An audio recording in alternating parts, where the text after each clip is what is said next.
कुटिल जादूगर। अगली सुबह भोर होते ही अंकल ननकी ने ओजो के सिर पर अपना हाथ रखा और उसे जगाया।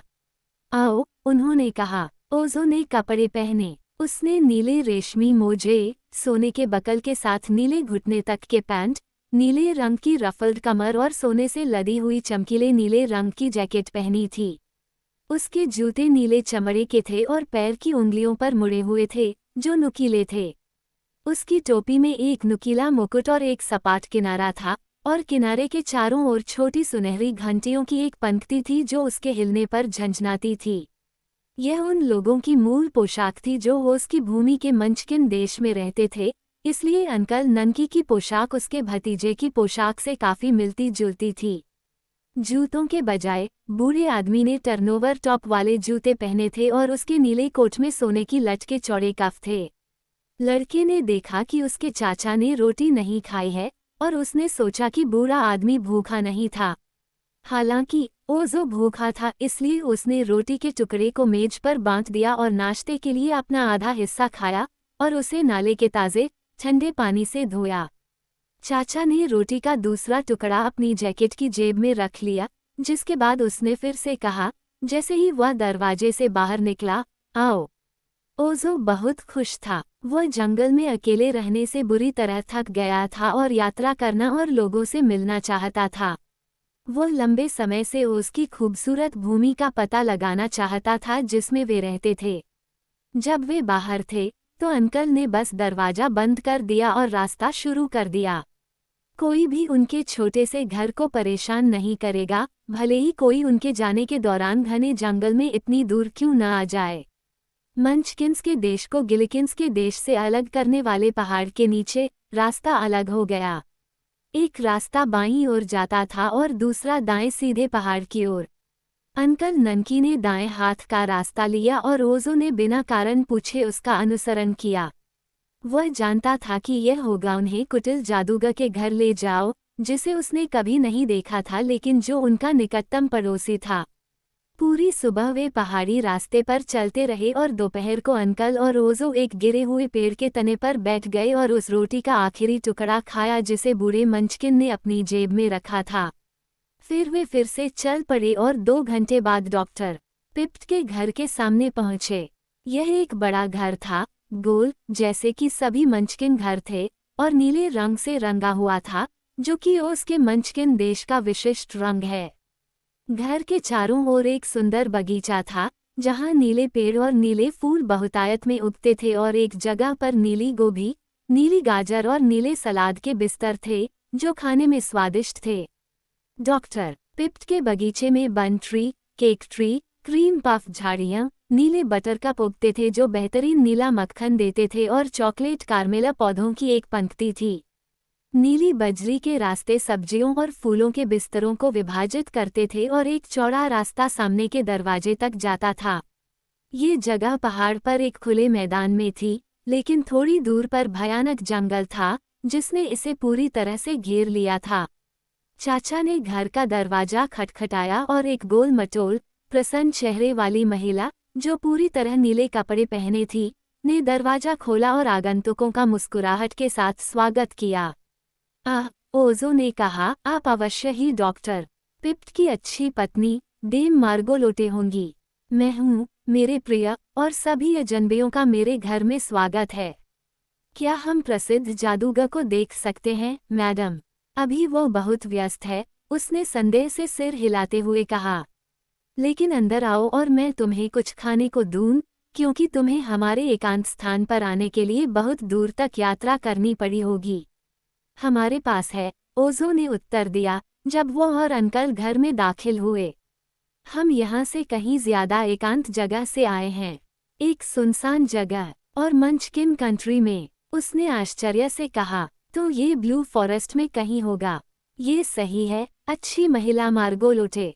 यार, उसने उस आदमी की ओर देखते हुए कहा, तुम जरूर अंकल ननकी होगे, जिन्हें साइलेंट वन के नाम से जाना जाता है। फिर उसने लड़के की ओर देखा, और तुम जरूर ओजो द अनलकी होगे, उसने आगे कहा। हाँ, अंकल ने कहा, मुझे नहीं पता था कि मुझे बदकिस्मत कहा जाता है, ओजो ने गंभीरता से कहा, लेकिन यह मेरे लिए सचमुच एक अच्छा नाम है। ठीक है, महिला ने टिप्पणी की जैसे ही वह कमरे में इधर उधर भागी और मेज सजाए और अलमारी से खाना निकाला। तुम बदकिस्मत थी कि उस उदास जंगल में अकेली रह रही थी, जो यहाँ के जंगल से भी ज्यादा खराब है। लेकिन शायद तुम्हारी किस्मत बदल जाए, क्योंकि अब तुम वहाँ से दूर हो। अगर अपनी यात्रा के दौरान तुम अपने नाम अनलकी के आरंभ में लगे अन को हटाने में कामयाब हो जाती हो, तो तुम ओजो द लकी बन जाओगी, जो एक बहुत बड़ा सुधार होगा। मैं उस अन को कैसे खो सकता हूँ? डेम मार्गो लोटे। मैं नहीं जानती कि कैसे, लेकिन आपको ये बात ध्यान में रखनी होगी और शायद यह अवसर आपको मिल ही जाएगा, उसने जवाब दिया। ओजो ने अपने पूरे जीवन में कभी इतना बढ़िया खाना नहीं खाया था। वहाँ एक स्वादिष्ट स्टू था, जो धुआं उगल रहा था, नीले मटर की एक डिश, हल्के नीले रंग का मीठा दूध का एक कटोरा और नीले बेर के साथ एक नीला हलवा था। जब आगंतुकों ने इस भोजन को दिल खोलकर खा लिया तो महिला ने उनसे कहा, क्या आप डॉक्टर पिप से व्यापार के सिलसिले में या आनंद के लिए मिलना चाहते हैं? अंकल ने सिर हिलाया। हम यात्रा कर रहे हैं, ओजो ने उत्तर दिया, और हम आपके घर पर बस आराम करने और खुद को तरोताजा करने के लिए रुके थे। मुझे नहीं लगता कि अंकल ननकी को प्रसिद्ध कुटिल जादूगर को देखने में कोई खास दिलचस्पी है, लेकिन जहाँ तक मेरी बात है तो मैं ऐसे महान व्यक्ति को देखने के लिए उत्सुक हूँ। महिला विचारशील लग रही थी। मुझे याद है कि कई साल पहले अंकल ननकी और मेरे पति दोस्त हुआ करते थे, उन्होंने कहा, इसलिए शायद वे फिर से मिलकर खुश होंगे। जैसा कि मैंने कहा, जादूगर बहुत व्यस्त है, लेकिन यदि आप उसे परेशान न करने का वादा करें तो आप उसकी कार्यशाला में आ सकते हैं और उसे एक अद्भुत ताबीज तैयार करते हुए देख सकते हैं। धन्यवाद, लड़के ने बहुत प्रसन्न होकर उत्तर दिया। मैं ऐसा करना चाहूँगा। वह घर के पीछे एक बड़े गुंबददार हॉल में ले गई, जो जादूगर की कार्यशाला थी। गोलाकार कमरे के चारों ओर खिड़कियों की एक पंक्ति थी, जिससे जगह बहुत रोशनी से भरी हुई थी, और घर के सामने के हिस्से की ओर जाने वाले एक दरवाजे के अलावा एक पिछला दरवाजा भी था। खिड़कियों की पंक्ति के सामने एक चौड़ी सीट बनी हुई थी और कमरे में कुछ कुर्सियां और बेंच भी थीं। एक छोर पर एक बड़ी चिमनी थी, जिसमें एक नीली लकड़ी नीली लौ के साथ जल रही थी, और आग के ऊपर एक पंक्ति में 4 केतली लटकी हुई थीं, सभी बहुत तेजी से बुदबुदा रही थीं और भाप छोड़ रही थीं।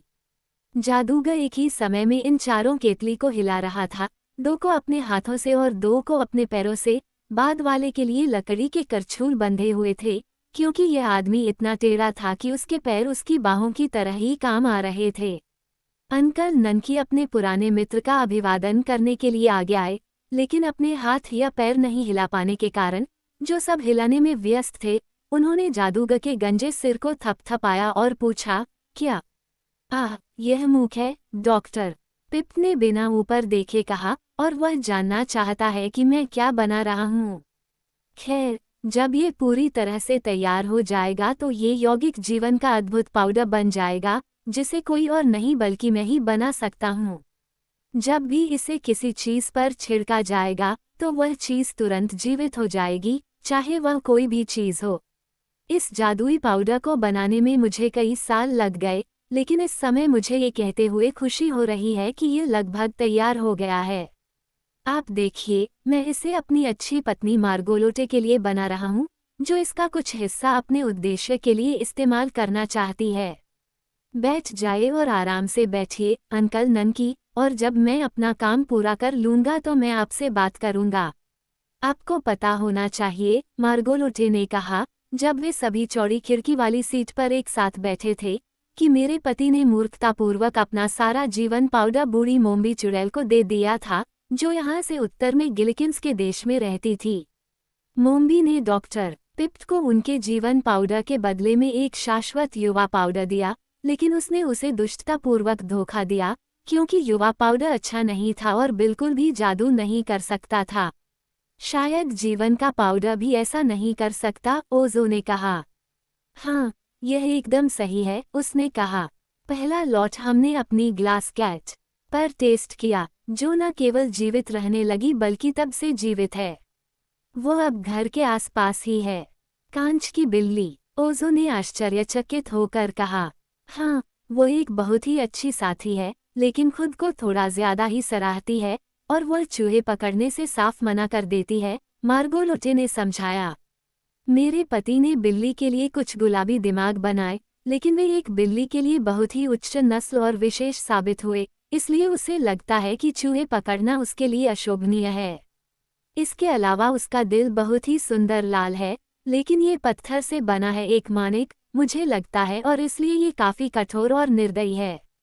मुझे लगता है कि जादूगर द्वारा बनाई गई अगली कांच की बिल्ली में न तो दिमाग होगा और न ही दिल, क्योंकि तब वह चूहे पकड़ने में कोई आपत्ति नहीं करेगी और हमारे लिए कुछ उपयोगी साबित हो सकती है। लड़के ने पूछा, बूढ़ी मोम्बी चुड़ैल ने आपके पति द्वारा दिए गए जीवन पाउडर का क्या किया? एक बात तो यह है कि उसने जैक पंपकिनहेड को जीवित कर दिया है, जवाब मिला। मुझे लगता है कि आपने जैक पंपकिनहेड के बारे में सुना होगा।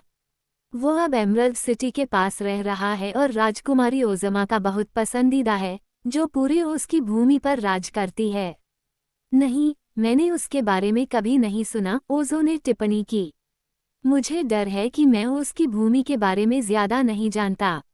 आप देखिए, मैंने अपना सारा जीवन uncle Nanki the silent one के साथ बिताया है और मुझे कुछ भी बताने वाला कोई नहीं था। यही एक कारण है कि तुम ओज़ो द अनलकी हो, महिला ने सहानुभूतिपूर्ण स्वर में कहा। जितना अधिक कोई जानता है, वह उतना ही भाग्यशाली है, क्योंकि ज्ञान जीवन का सबसे बड़ा उपहार है। लेकिन कृपया मुझे ये बताइए कि आप जीवन पाउडर की इस नई खेप का क्या करना चाहते हैं, जिसे डॉक्टर पिप्ट बना रहे हैं। उन्होंने कहा कि उनकी पत्नी इसे किसी विशेष उद्देश्य के लिए चाहती थी। तो मैं ऐसा ही करती हूँ, उसने जवाब दिया। मैं चाहती हूँ कि यह मेरी पैचवर्क गर्ल को जीवंत कर दे। ओह, एक पैचवर्क लड़की, यह क्या है? ओज़ो ने पूछा, क्योंकि यह ग्लास कैट से भी अधिक अजीब और असामान्य लग रहा था।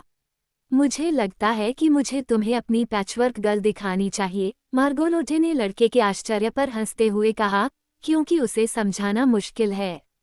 लेकिन पहले मैं तुम्हें बता दूं कि कई सालों से मैं घर के कामों में मदद करने, खाना बनाने और बर्तन धोने के लिए एक नौकर की तलाश कर रही हूँ। कोई नौकर यहाँ नहीं आएगा क्योंकि यह जगह बहुत सुनसान और दूर दराज की है, इसलिए मेरे चतुर पति कुटिल जादूगर ने सुझाव दिया कि मैं किसी तरह की सामग्री से एक लड़की बनाऊं और वह उस पर जीवन का पाउडर छिड़ककर उसे जीवित कर देगा। यह एक बढ़िया सुझाव लगा और डॉक्टर पिप ने तुरंत अपने जादुई पाउडर का एक नया बैच बनाने के लिए काम करना शुरू कर दिया। वो लंबे समय से इस काम में लगा हुआ है और इसलिए मेरे पास लड़की बनाने के लिए बहुत समय है। फिर भी यह काम उतना आसान नहीं था जितना आप सोच सकते हैं। पहले तो मैं सोच नहीं पाई कि उसे किस चीज़ से बनाऊं, लेकिन आखिरकार एक संदूक में खोजते हुए मुझे एक पुरानी पैचवर्क रजाई मिली, जिसे मेरी दादी ने एक बार छोटी उम्र में बनाया था। पैचवर्क रजाई क्या है? ओज़ो ने पूछा। कपड़े के विभिन्न प्रकार और रंगों के पैच से बना एक बिस्तर रजाई, सभी को बड़े करीने से एक साथ सिल दिया गया है। पैच सभी आकार और माप के होते हैं, इसलिए पैचवर्क रजाई देखने में बहुत सुंदर और भव्य चीज होती है। कभी कभी इसे क्रेजी रजाई कहा जाता है, क्योंकि पैच और रंग बहुत मिश्रित होते हैं।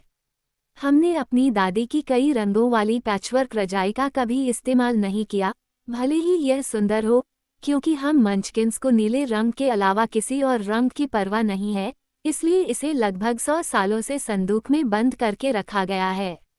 जब मुझे यह मिला तो मैंने खुद से कहा कि यह मेरी नौकरानी के लिए बहुत बढ़िया रहेगा, क्योंकि जब उसे जीवित किया जाएगा तो वह गर्व या अभिमानी नहीं होगी, जैसा कि ग्लास कैट है, क्योंकि रंगों का ऐसा भयानक मिश्रण उसे नीले मंचकिंस की तरह गरिमापूर्ण बनने की कोशिश करने से हतोत्साहित करेगा।